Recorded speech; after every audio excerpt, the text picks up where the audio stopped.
All right, everyone, I think we can jump in a bunch. We've got a bunch of attendees here. My name's Zach Holdsworth. I'm the founder and CEO of Hint Health, and it's great to see a bunch of familiar names there on the attendee list. So thanks so much for joining us today.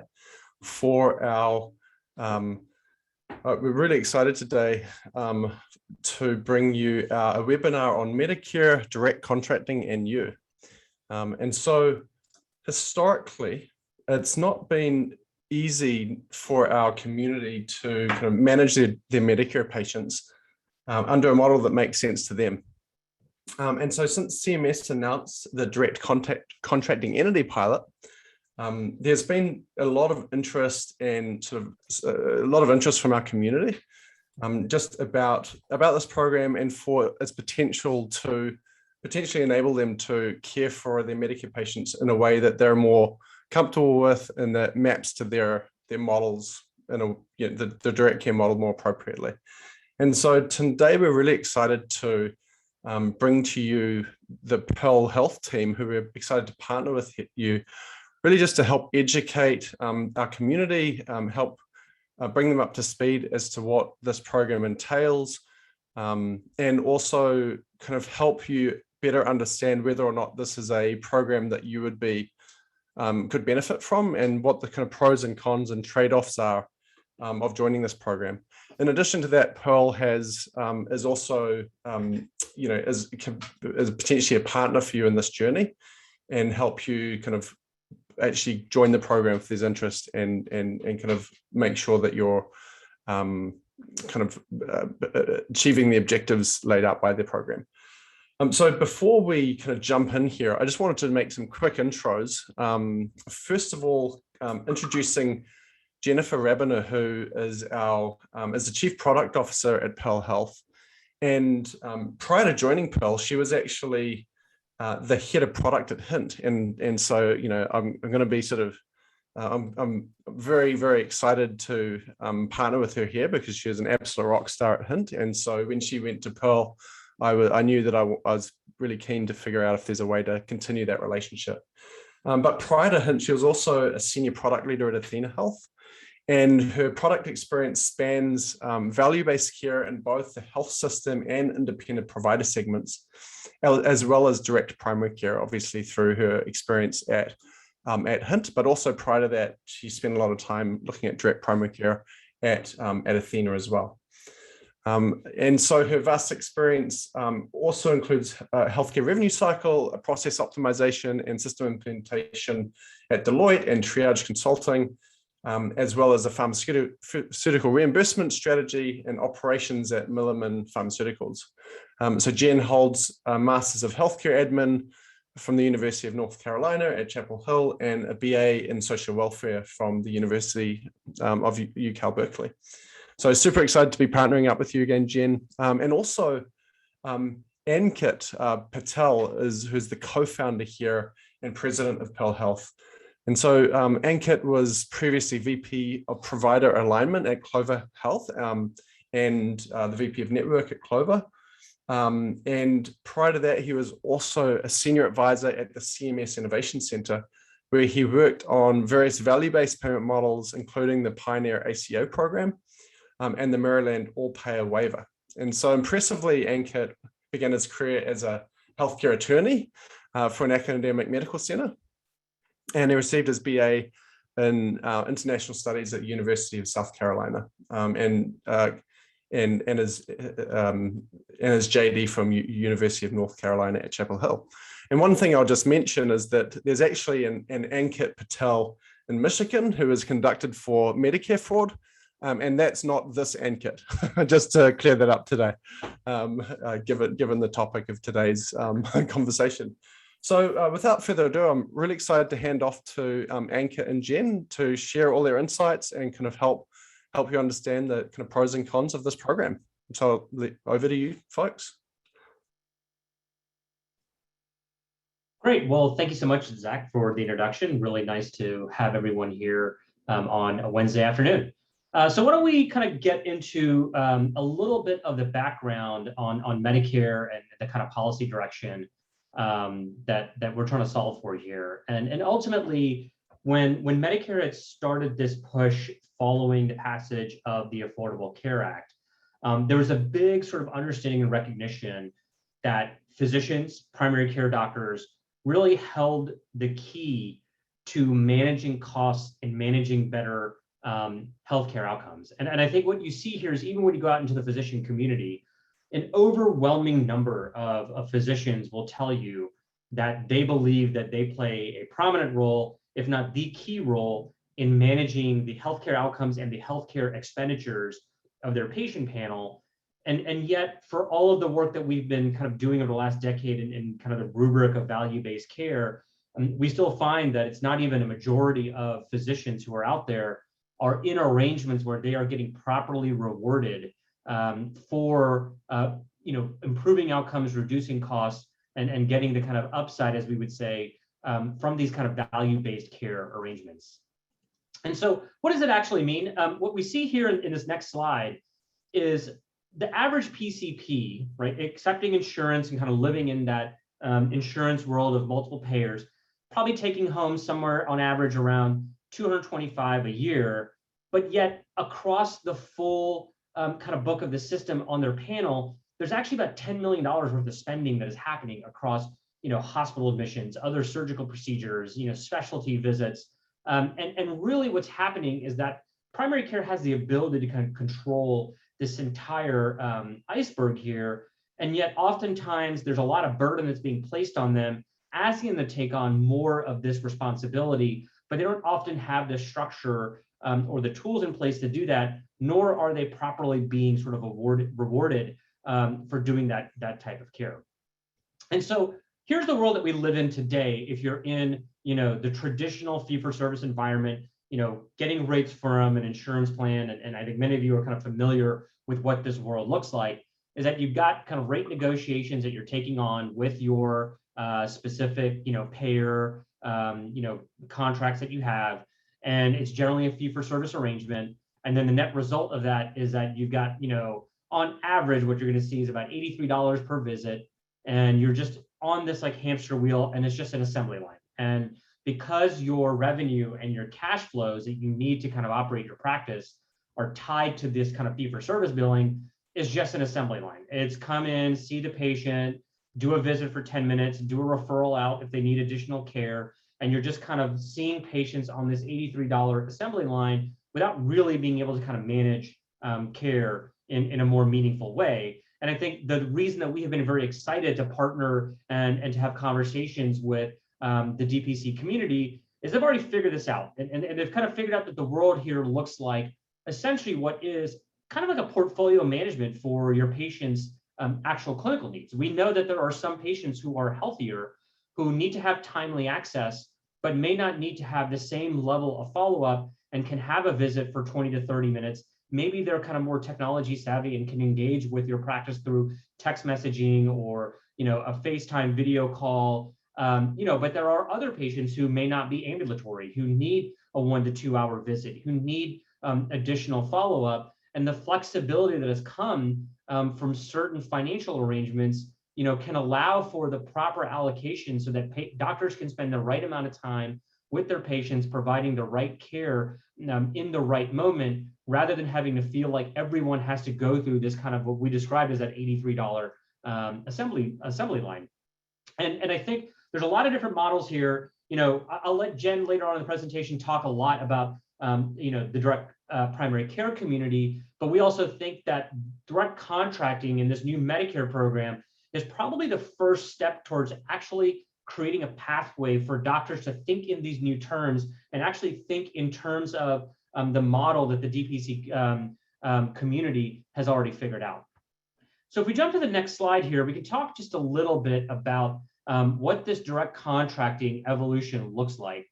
And here's just kind of, for those of you not familiar with, with the Medicare kind of alphabet soup of acronyms, the bottom line is that the Affordable Care Act, when it was passed in 2010, gave the agency the authority to create a host of different programs that were intended to reward physicians for providing better care and reducing the cost of the Medicare population. And there's a whole, again, alphabet soup here of all these different types of arrangements and payments. And I think the one thing to kind of take away from all of these is that most of these programs, we're still living and sitting on top of the fee-for-service infrastructure, the fee-for-service chassis. And so while doctors were being rewarded for better outcomes, they're still living in this world of kind of dealing with complicated billing codes, making sure they're doing the right bill for the right service, and any bonus payments or value that the doctors are being rewarded for, would come in the form of this bonus check that would happen, 18 months, down into the future, not something that could actually help kind of manage practice revenue and practice finances, on a month-over-month basis. And a lot of that has now changed with the direct contracting model. And Jen will talk about that in a moment. And so if we jump to this next slide here, I think that what we have learned over kind of 10 years of a lot of these kind of new models, and I think where Medicare is trying to go is one, the building block of primary care is still primary care physicians. We need to kind of continue to focus on how we reduce the total cost of care and reduce the expenditures for not just Medicare, but these, healthcare dollars are an example of patients utilizing the healthcare system. We need to make, fee-for-service is not the kind of pathway that we want doctors to sit in. And we need to kind of focus more on outcomes, but then more importantly, specifically with some of these more recent programs and with kind of the guidance that's coming out of the new administration is really, emphasizing health equity and kind of closing the gap in the disparities that you see in certain communities, those that are facing, lower access to care, individuals and populations on the lower end of the socioeconomic scale, some of the Black and brown populations that have struggled to get healthcare outcomes comparable to the rest of the population, and then really investing in a data infrastructure that can really kind of bridge that divide to address health equity. And I think what this has all resulted in is a model that, quite frankly, from our perspective, is really taking the lessons from the direct primary care community and trying to bring that into kind of Medicare's next evolution of primary care and value-based care. I mean, so if we go to this next slide here, the way that we at Pearl think about kind of direct contracting, it really is kind of a blend of what has been happening in the traditional Medicare value-based care programs, which were this kind of like, we'll group them all together in this kind of concept of an ACO, in which physicians come together to take, more financial accountability and quality-based accountability for an assigned population, with some of the features of Medicare Advantage, which is, for those of you who know, kind of a Medicare Advantage payer model. It's kind of the health plan version of Medicare. And a lot of what has happened in the Medicare Advantage community, certainly there are Medicare Advantage plans that operate like a traditional health plan, kind of giving fee-for-service payments out into doctors, and you kind of get into that rate negotiation. But there has been a very large kind of space where a lot of Medicare Advantage plans have partnered with physicians to give this kind of like PMPM subscription type model to primary care practices. And that has been very, very successful, both for patients. It has been successful providers in that model, and it's been a kind of interesting and innovative model that the Medicare Advantage community has created. And so now I think that what the Medicare proper traditional Medicare models are looking at is how do we blend the learnings of those MA, PMPM kind of risk-based arrangements, coupled with the goals of improving healthcare outcomes and reducing costs, to create this new program, which is now kind of direct contracting that builds off what we think are a lot of the lessons from the direct primary care community. So with that, I'll turn it over to Jen to let her talk a little bit about how some of these programs kind of overlap with DPC. Great, thanks, Ankit. And as Zach put in the chat, if you have any questions, please drop them in the chat and we can either answer them through the presentation or at the end we can do some Q&A. But we really want to make sure we're leaving you with a solid understanding of direct contracting. So we've outlined here how both ACOs, kind of the more traditional value-based care program, and direct contracting, the new program, how those kind of lay out against DPC along some different dimensions. So let me just walk through those quickly for you. So number one, the payment model. This is, I think, really the biggest sea change. A lot of my background prior to HINT is in the ACO world, and this is the thing I was most excited about when I saw the direct contracting model come out and started learning more, is really moving away from fee-for-service. So in the ACO world, yes, there are shared savings and there's an opportunity for the provider to you kind of share in the savings that they are generating, but the core of their revenue stream throughout the year is still from fee-for-service. So it didn't really change that underlying kind of system, whereas direct contracting does in sense that it's giving a capitated or a monthly PMPM to primary care providers, which is obviously very similar to the model that most of you are employing in DPC already. So a lot of alignment in the payment model. And then the world of quality management and documentation. So last I checked in ACOs, I believe there's like 34, 35 different measures. Some are just for a process. Did you do a thing? Some are about an outcome. Did you help a patient achieve a certain clinical outcome? But regardless, there is a lot of work that actually goes along, not only with tracking all of these, but reporting out on them at the end of the year with chart pulls and manual attestation, and really a lot of work that goes along with those 35 different quality measures. And then in the world of DCE, another, something I was very happy to see as sort of an evolution of the program, there are far fewer measures. And those that are there are outcomes focused, mostly centered around admissions and readmissions. So they're all claims-based, there's no chart pulls, kind of get rid of this, kind of checklist, if you will, the results from those 34 or 35 different measures. And then they're also centered around the patient experience and patient satisfaction, which I think the DPC community is, already extremely well suited to do well in those measures based on the model and just based on, what we know about the high NPS for patients in the direct primary care model, of which I am one.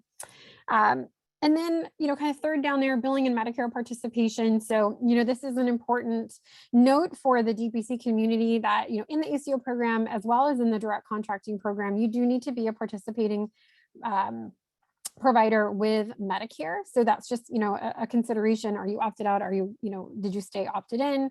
But you do need to be a participating provider with Medicare. A little bit about the attribution model. So how are patients kind of aligned or assigned in this model? And I think there's been a real nice evolution here as well. So in the ACO world, it's all what's called claims-based alignment. So they look at, based on the claims, which patients, which beneficiaries have you been providing care to? They use, their own algorithm to say, okay, we're going to align these patients with these particular providers. But what happens if, patients who you are actively seeing and treating don't end up on that list? They don't end up kind of counting, in your alignment under the program. So in the world of direct contracting, claims-based alignment is still employed, but there's also a new mechanism, voluntary alignment, where, say there is a patient, a Medicare beneficiary that you are seeing and you're treating, and they want to be aligned to you, that they can do so with Medicare, either online or on a paper-based process. So that gets it a little bit closer to, that patient choice that's so important in the world of DPC, whether it's, through an employer or through a consumer relationship that you might have. So some nice evolution there as well, putting some control back in the hands of the patients as well, in terms of where and who they're aligned. Regarding network, another important differentiator here, there is no closed network or, some of the kind of traditional health plan mechanisms here in terms of where the patient can go. So the patients can still they have all the same traditional rights and benefits of being a traditional Medicare member. We can create preferred networks as part of this program, and we'll talk about that a little bit more in a few slides, but there is no limitation on who the patient can see. And I think that's a really important thing, about aligning with the DPC models, that we're really still trying to empower the patient here. Supplemental patient benefits. So in the ACO world, there aren't these supplemental benefits or the opportunity to deliver them. This is one of the pieces of the Medicare Advantage plans that have been successful and that we see now being incorporated into direct contracting, where on top of the traditional Medicare coverage, we can offer supplemental benefits, which I'll double click on a little bit in a few slides as well. So additional things we can offer to patients on top of their coverage. We know that many of you are already doing this in your practices, whether that's you're offering additional services within your practice, maybe within the membership, maybe outside the membership. as well as accessing, different services or providers outside your walls, in the practice as well. So some nice alignment there. And then really last, changes to patient insurance. There are no changes to the members' insurance coverage here, which is, definitely a positive. We're not trying to limit their coverage or limit their choice in this model. So they have the same traditional patient insurance that they would through traditional Medicare. All right, so that was, I know, a mouthful. So if there are any questions on that, please, definitely put them in the chat so that we can get them answered for you. Justice, if you want to go to the next slide, that'd be great. Thank you. So in terms of, Ankit has already mentioned a little bit about this for you, but how we, why we're so excited, and honestly, what made me so excited about direct contracting and trying to, in both directions, introduce new, whether it's a new revenue stream or the ability to move more of your practice into direct care if you're operating in a hybrid model through the direct contracting program with, pulling everybody, into that care model and that revenue model that you've already made the choice to move to. Helping you take risks. So as we open the presentation with, we already do know that you are providing value not only to the patients, right? So that's very clear that the patients are receiving a lot of value through their relationship with you, but you are actually helping the broader system. You are helping reduce utilization and costs. We've seen multiple studies that some of you have generated from your own practices, as well as last year's study done by Milliman, but you don't get to share in reap the rewards that you're creating for the system, and that this model does allow you to do that and share in the savings that Medicare is receiving through the great care that you're providing to patients. And last, in kind of exchange for taking on risk, as is traditional in these programs from Medicare, we will, as the DCE, receive full medical history on your beneficiary. So everyone who's listed as an active and aligned beneficiary, we will get 3 years of historical claims data, as well as ongoing weekly or monthly updates, so that we can give you a full view of where your patients are going, what kinds of services they're accessing, and who they're accessing them from, which I know has always been a bit of a challenge. I know some employers are able to give this data when you've got contracts with them, but this is something I think is a huge benefit of these programs, and that, as we are starting to build out our product, that we'll be kind of ingesting and being able to present to you. So a lot of, nice benefits here that align with DPC, but also help kind of grow the model and reward you for the benefit that you're providing. Sorry, go ahead, Justice. Thank you. And again, I won't spend a lot of time on this slide. This is something you already know well, that, the model helps move from a volatile revenue stream, which COVID brought obviously into stark relief, dependent on the visit, dependent on volume, and really stabilizes the core revenue stream, in addition to allowing you to share in the savings. So again, you all are already here. What we're trying to do is help you grow, even more, and help doctors who are more in the traditional model move into this world that you've already started creating. Great. If you want to go to the next slide, and just to dive a little deeper on some of these supplemental benefits. So as I mentioned, this is one of the more successful and popular components of the Medicare Advantage offerings.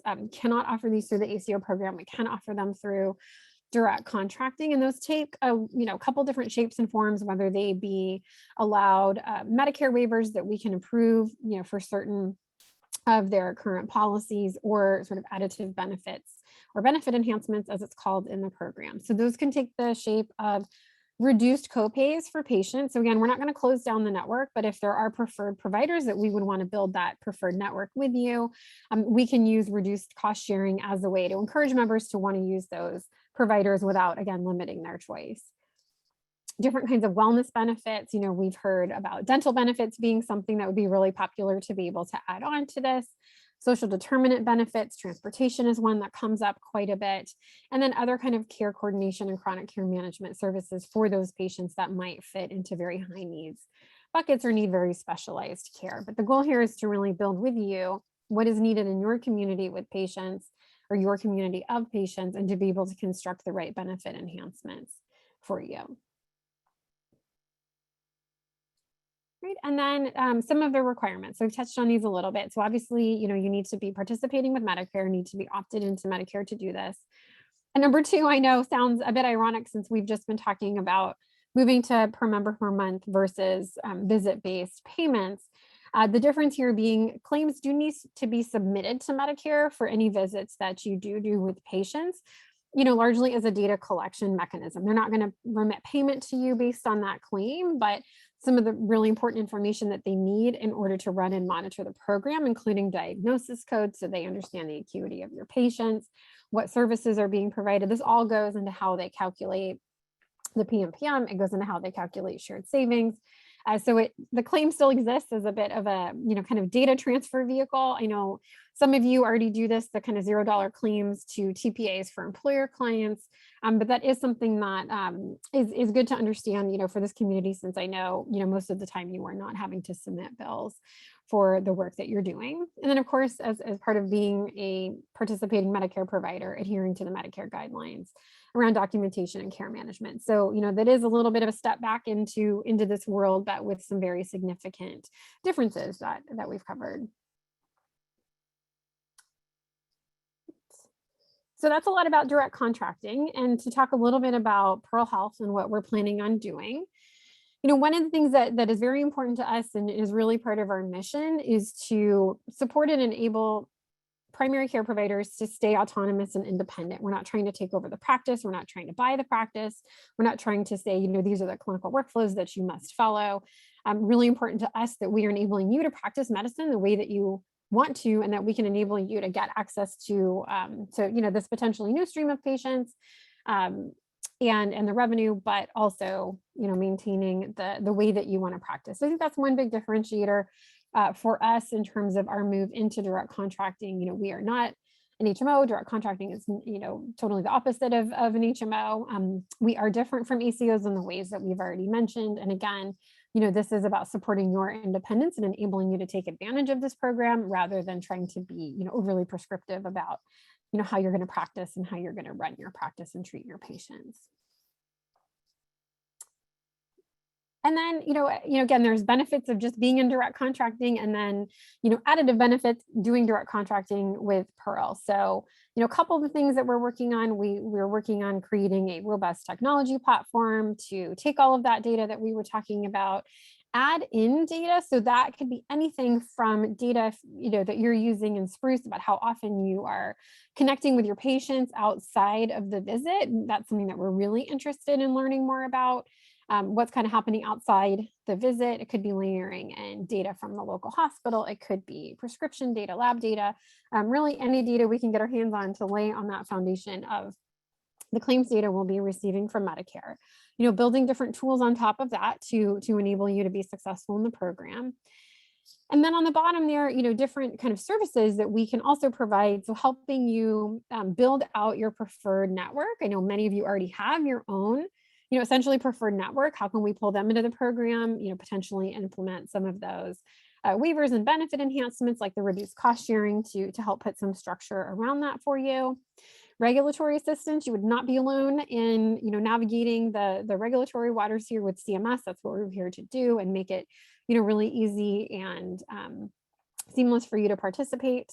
And then risk guidance and protection. So if you are entering or re-entering back into the world of some of your revenue being at risk, we want to partner with you and support you in doing that, give you, clear, transparent information about where you stand and the different things that you can do to help increase your shared savings. So, lots of technology services that we'll be adding just to the benefits that exist throughout the program as well. Right, and I definitely will not go over each one of these boxes for you, but this is, kind of the landscape of the building blocks that we'll be building out at Pearl. So really starting on the far left with just how do we grow the program? That's kind of in the mode that we're in right now, and identifying providers who want to participate and want to participate with Pearl.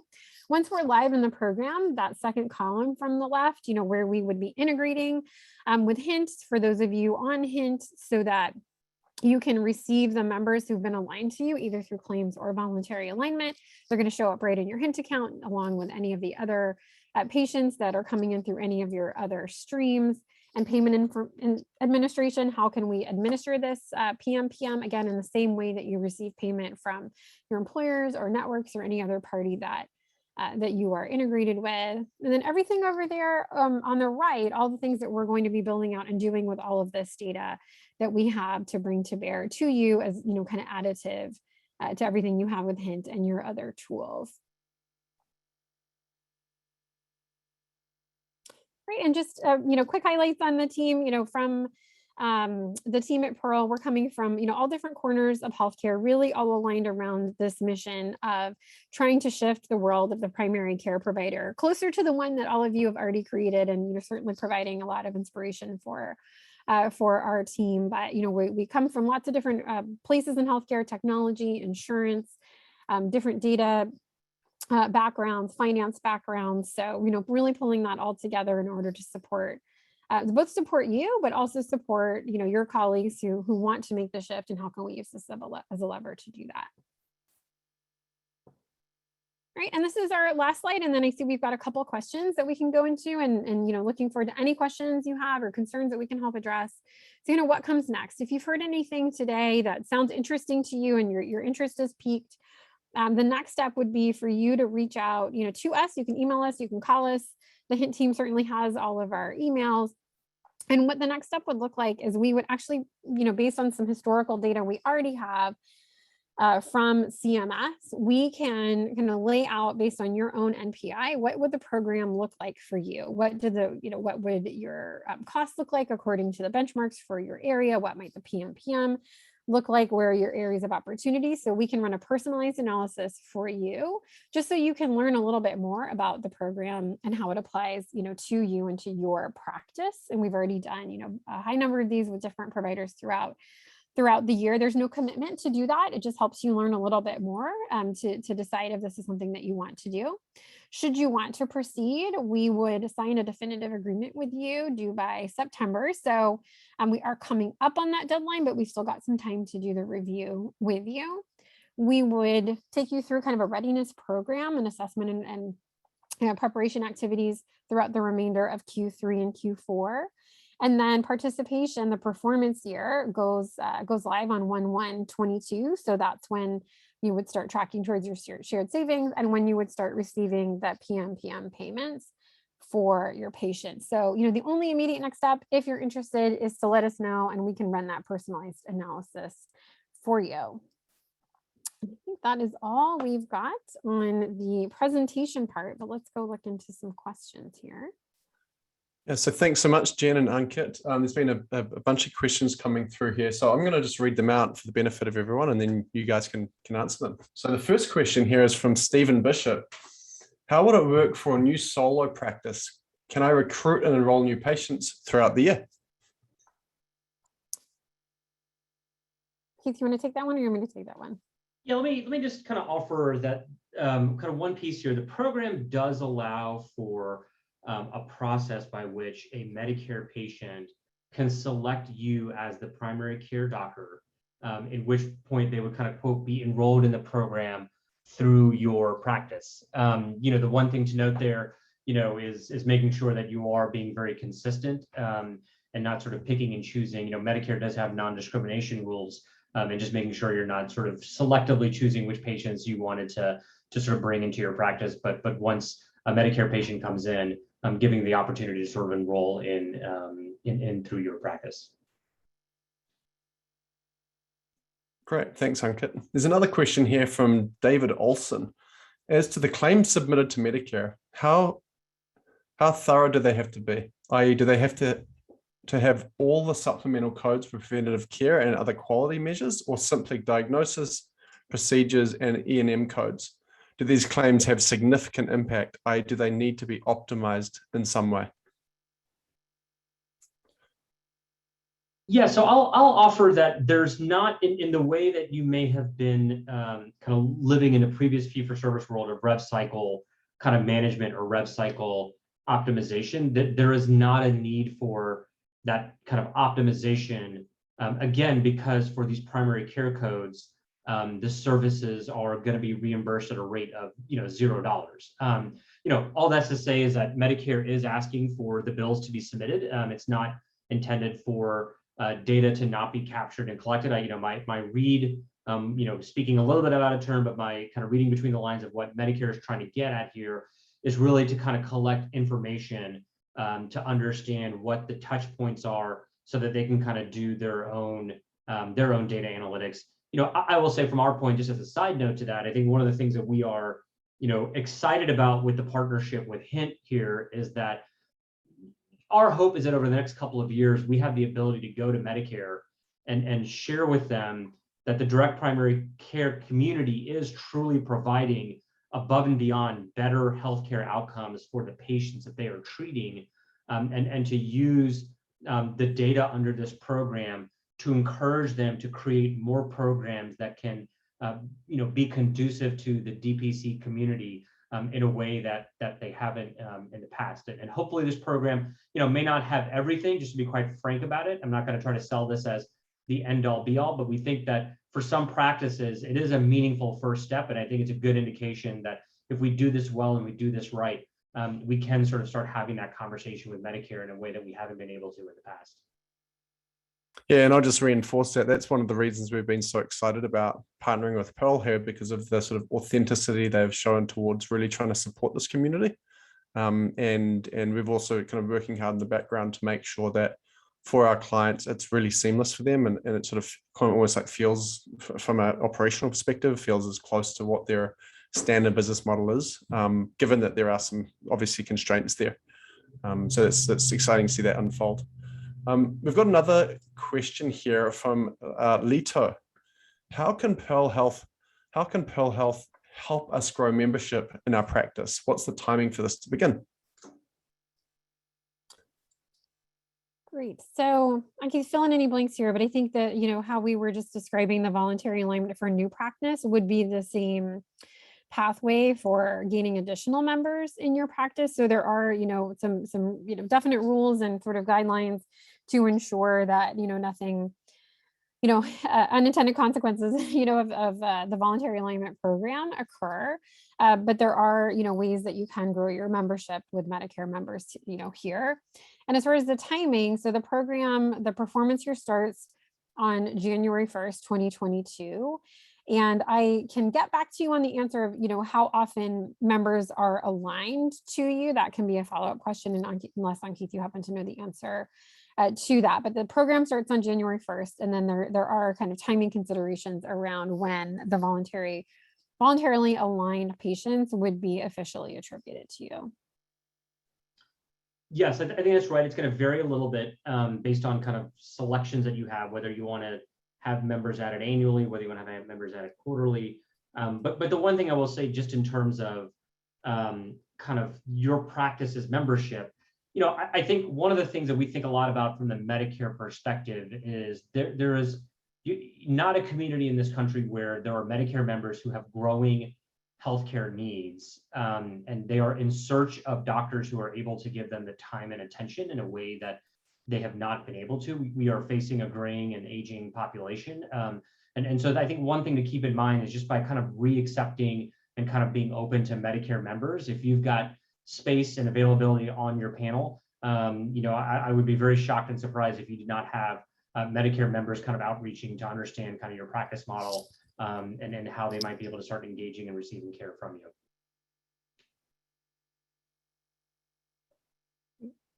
Great, awesome. So how does this affect my patient? So what is the impact on their insurance coverage? Is there anything that would impact their ability to access care or cost sharing or supplemental Medicaid plans, I mean? Yeah, so beneficiaries retain all the same rights and coverage as they have in traditional Medicare. So we can't add prior auths. We're not going to be able to say you can't go see these certain providers. So if anything, it's additive to the coverage that they already have. They will be notified. It will be one of our obligations in DCE to notify them that that their provider is participating in this program and that they've been aligned to them. So that's part of our obligation, is to notify patients, but there are no, changes to their actual coverage. So, the goal here is that they really see it as additive, that their provider is participating, and not that it doesn't take anything away from them. Great. There's another question here from David Olson. Once you opt back into Medicare, can you require that you accept Medicare patients only via the Pearl Health pathway? Short answer is no. I think that when you sign the Medicare conditions, it sort of comes back down to the non-discrimination provisions that I had described before. Now, certainly, if you're enrolled in this program, for every patient that you are treating, you will be eligible to sort of align them into this model and kind of have them be part of the direct contracting program. So, you know, I want to be careful to kind of not misrepresent Medicare's intentions, but the functional answer is that if you are serving as the primary care doctor and the patient is willing to acknowledge that, then they will be in the program. The main thing I just want to be careful that I communicate is that the government is very concerned about not having kind of discriminatory practices where a doctor is saying to one Medicare patient, yes, I will take you on, but saying to another Medicare patient, I won't take you on, you know, to the extent that the doctor has space on their panel to take on more patients. I mean, certainly no one's asking a doctor to take on 20,000 patients, but wanting to make sure that all patients are being treated fairly. Yeah, and I think that aligns, I think, really well with our community anyway. You know, our community is in this to help patients. So I don't see that being an intention, but that clarification, I think, is really good one. There's a question here from Catherine Cantaway. I haven't seen many Medicare patients in the past few years at my DPC clinic. So how would you help me figure out how I would initially fit into this program? So I would say the best course of action here would be for you to, you know, let's set up a time to meet with you one-on-one, because we actually can do an analysis. You know, we would need your NPI, but we can do an analysis for you to see what that looks like if, you know, based on kind of our modeling of the alignment methodology from CMS, if any patients would in fact still be claims aligned to you or not, and what that would look like, and what the pathways are, you know, if that's not within that window and they would not end up being claims aligned. So I would say if you're interested, we can actually do an analysis directly on your data and help figure that question out for you. Great. There's another question here from David Olson, who's going to win the prize for most questions. We love it. This question is the PMPM risk adjusted for each patient? I might just add to that question a little bit. Are there any shared savings, and do I need to take any downside risk? So again, let me try to answer, and then Ankit, please, you know, fill in any blanks that I've got here. So the PMPM itself is not risk adjusted for each patient. However, there's a component of the program called the benchmark, which is set based on the acuity of your panel, which is where risk adjustment comes in, you know, and there's a lot of math and kind of complicated formulas in terms of how the benchmark is set. But, you know, at the end of the day, it exists so that if you did have a higher acuity panel, that benchmark is higher, they'd expect you to be treating those patients and making sure that they were getting all of the services they need. Whereas if the acuity of your panel was lower, you know, the opposite would be true. So it does not impact your PMPM.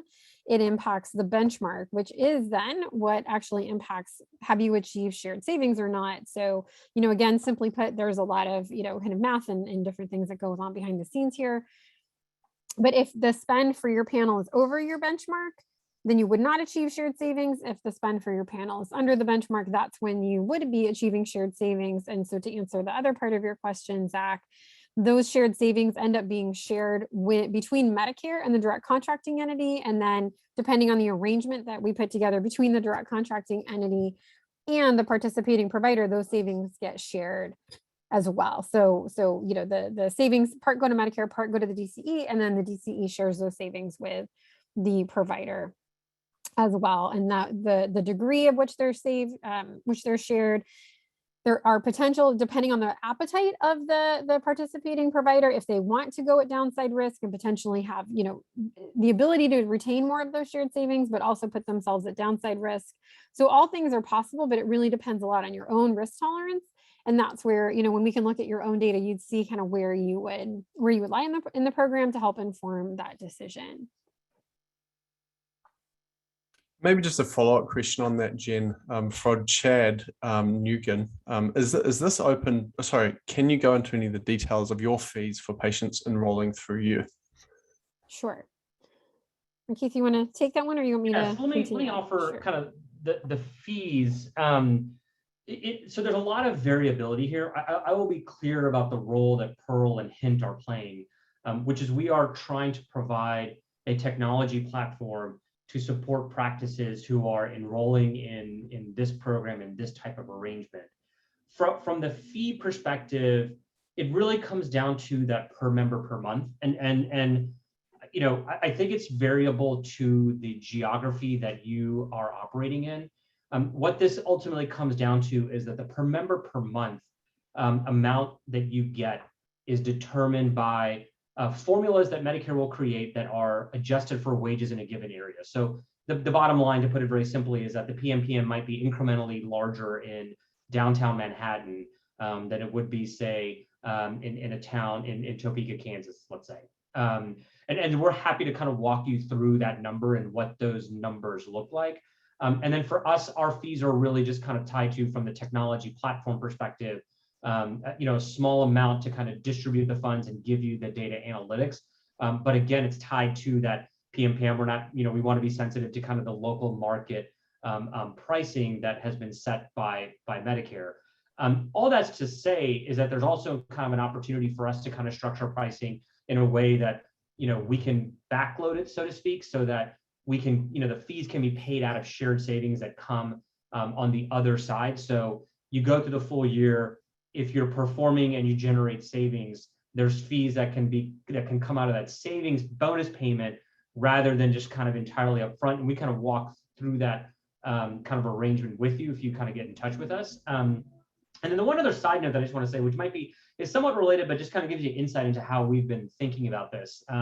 We sort of came to this conversation because we met a number of DPC practices. It was almost kind of coincidental to some extent, but we got in touch with Zach and Jen here and sort of mentioned what was going on and kind of pulled that thread a little bit harder, where there were DPC practices who had some Medicare patients who were going to a DPC practice, even though the DPC was not actually accepting or billing Medicare. But nonetheless, we were still able to grab data on those patients. And what we were able to see is that, you know, it was a very handful number of doctors that we saw, but the savings performance for those DPC practice for those Medicare patients was just absolutely mind-boggling compared to what everyone in the world of Medicare is so accustomed to seeing. I mean, we were looking at numbers where if you have a Medicare panel on a doctor, you expect like a 20% readmission rate, meaning that every time a doctor's patient goes to the hospital, you'd expect 20% of those patients to be back in the hospital within 30 days of the initial hospital visit. And for these DPC practices, I mean, it was like less than 2% of the patients would be back in the hospital within 30 days. And we just called up these doctors and just said, can you just help me understand what's going on here? And you know, for them, it was just sort of a no-brainer. It's like, well, once they got discharged from the hospital, we did a very lengthy follow-up with them. We spent an hour and we did multiple touch points for over, you know, the next 2 to 3 weeks to make sure that they were stabilized. And that's probably, you know, of course they would not go back to the hospital because we're, you know, managing them very aggressively from a healthcare outcome perspective following that discharge. And it's sort of kind of indicative when we kind of tie that in with fees. I think one of the things that we wanted to stress to the community is that there's sort of a general sense that we have that direct, you know, primary care practices clinical model is already set up to kind of be very successful in this type of arrangement. And there's one other question here from Chow. By the way, that's a phenomenal statistic. Really, really amazing. Another question here from Chow. Is this only open to patients who are not on an MA plan? Yes, so it is open to traditional patients who are still in traditional Medicare. So if they've chosen Medicare Part C and Medicare Advantage, then they would not be able to be an aligned beneficiary. The provider could still be seeing them, but outside of this program. Got it. Great. And we've got a question here from Jason Larson. Any idea what the average PMPM rate is from Medicare? Is it based on various factors, location, utilization, etc., or is any of that known yet? Also, how is Pell compensated? We've spoken about this piece, so maybe just the first piece. Yeah. Oh no, actually, how's Pell compensated? Flat monthly fee percentage of active Medicare members. Okay, yeah, you perhaps address that a little bit. Yeah, so let me offer the reason I kind of like talk a little bit about the kind of need for us to talk and the kind of variability. The way Medicare operates in this program, and it's a little bit, I'm a little glossing over some of the math behind it, but what they essentially say is, 2020 was a pandemic year. So what they've done is they've gone to 2019 and they say, hey, doctor, in your market, we are looking for you specifically, Dr. Holdsworth, how much primary care services and revenue did you have in 2019? And Medicare has all that data because for a traditional, fee-for-service doctor, they're billing Medicare annually. And so they say in 2019, you billed, $100 per patient per month. And so what we Medicare are going to do is we're just going to make this revenue neutral. We're just going to give you the same amount of money that you billed in 2019 that in 2022. And then you'll get an opportunity to have additional dollars on top of that through the shared savings and bonus payment that Jen had kind of previously discussed and described. The reason we're being, wanting to suggest that we have a direct conversation is that there is a different pathway, and this is kind of where Pearl and Hint's partnership comes in, where if you do not have that 2019 experience because you were not accepting Medicare, you were not billing Medicare, what we would have to do is kind of do some math on the local market and understand how CMS Medicare is calculating the county rate. And we would kind of calculate that number for you based on that. But if you are someone who, maybe you are a practice that has a model that is already accepting Medicare, if you're in that type of model, the short and simple answer would be, it's just simply calculated based on what your primary care billing services were per patient per month in 2019, and the government will just sort of make it revenue neutral under this program. Okay, great. There's a question here from Janine Rodems. We are about 25% Medicare patients. I don't know if it is worth the back work and exposure to Medicare billing again, but our patients are well aware of the amount of access to us and the continuity from the hospital. We're also adamant our patients which maintain that continuity. Oh, sorry, we also admit our patients which maintain that continuity. That is a benefit that they recognize, which is why we have a large population in our practice. We know we are saving Medicare money. That delta is in the saved amounts would be interesting information for the DPC community. Absolutely. So what I would recommend is, we should definitely follow up with you and, we can show you in the data, which it sounds like, you're already aware.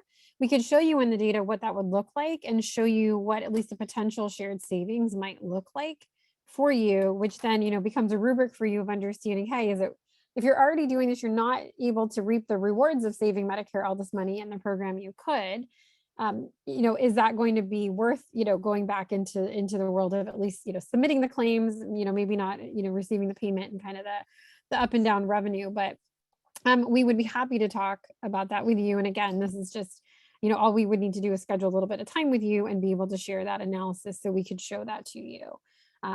There is variability again across the DPC community. We've done some work to say sort of what's happening in the broader community of DPC, but we could make this specific to you in a follow-up.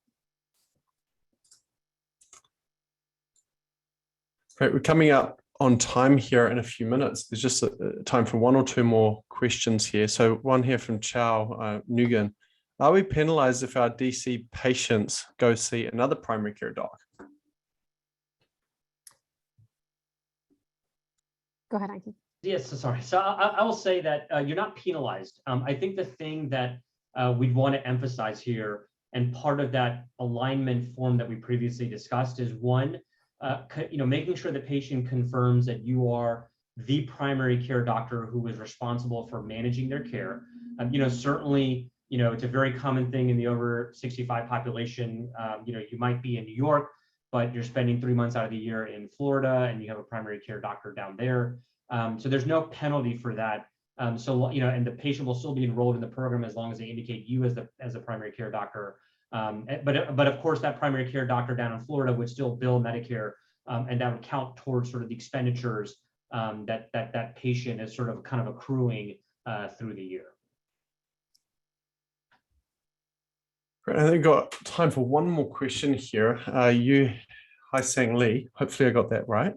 Other than PMPM, will there be carved out for office procedures and inpatient visits? Yep. So if there's a set of codes that Medicare has specified are included, if you will, in the PMPM. And then if you were to be doing other procedures, or say you're rounding at the hospital, things that fall outside that list of codes, which we can provide to you if you're interested, you would get your normal fee-for-service payment for those procedures or for those activities that are not specified under that PMPM. So that hopefully that answers your question, but yes, you would still get reimbursement for those things that are not considered included under the PMPM. Great. So we're right at the top of the hour here. Thanks so much, Jen and Ankit. Super exciting to see what you're working on at Pearl, and thank you so much for spending the time helping educate our community here. And please reach out to the Pearl team if you'd like to learn more. Thank you so much. Yeah, thanks so much. Great to Okay. be back with you all.